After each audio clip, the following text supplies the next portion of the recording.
A number that they don't want to talk about, but the number 4.1 was great, but we're going to go a lot higher than that. But if I didn't do anything with trade, just kept quiet, let them continue to take advantage of us, nobody says anything, I think you would have been up another 40, 50, 60%.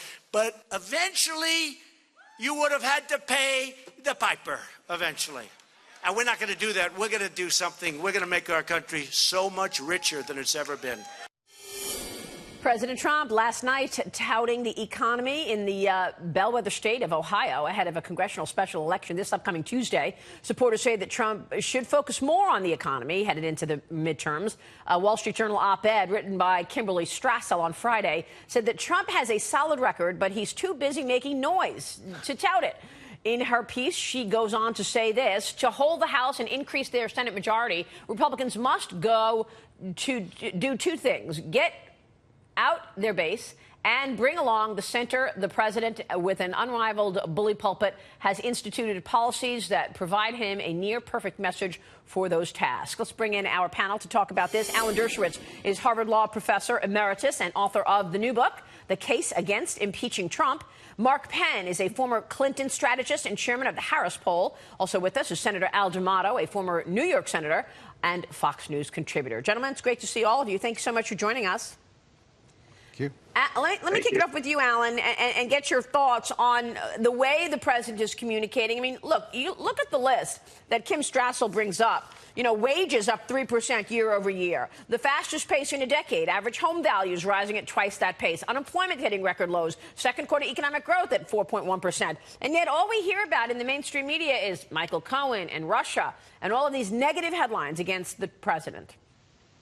Well, we also hear appropriately about his immigration policy, separating families, about his anti-environmental policy, about his pick for the Supreme Court, about his concerns that are raised about health care. Look, it's been a mixed picture. I think his policies on the economy have been good. His policy on Iran has turned out to be positive. Recognizing Jerusalem as the capital of Israel is good, but there are some very bad things about not only his policies, but the way he expresses them. His statements about low IQ regarding African Americans certainly is not going to help him in the African American community. Well, so he was talking about Maxine Waters, right? Are you referring to the comment he made about Maxine Waters?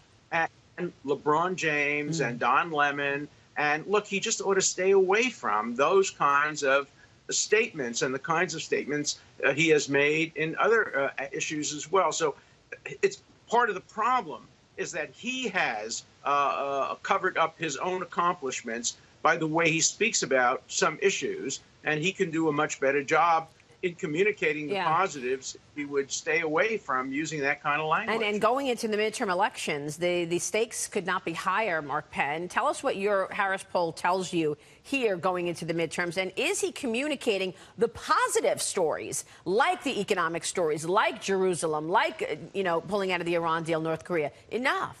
Well, I think when you look at the polls, the president's at about 45% approval, just a little bit below what you really need to have a comfortable victory.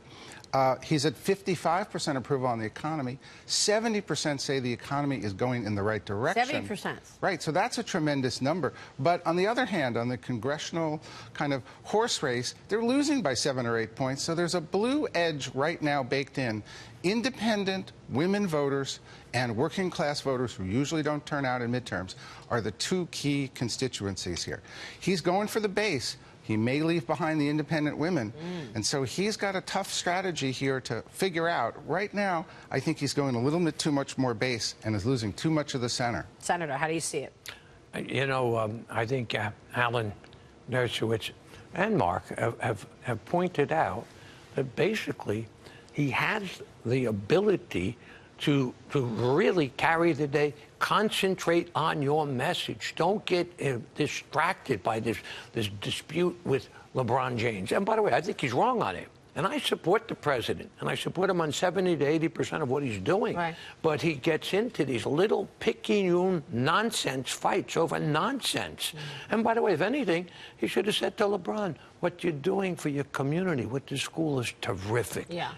I mean, That's why? what Melania said, I think. Yeah, why do you want to get involved in this nonsense? Yeah. Stay focused. Stay focused if you want on Iran. We're not going to let them disrupt disrupt, etc. But look what he's doing. He's about to put the sanctions back on tomorrow against Iran. So there's a lot of noise out there. But when you actually look at the outcomes, they've been better than people expect. They've been terrific, and that's what the article in the Wall Street Journal points out. Right. And I will say, mainstream America does want to hear the good news, but mainstream media does not want to give Donald Trump credit for this economic resurgence. And by the way, this resurgence isn't just for the wealthy, but it's taken the poorest of the poor and lifted them up.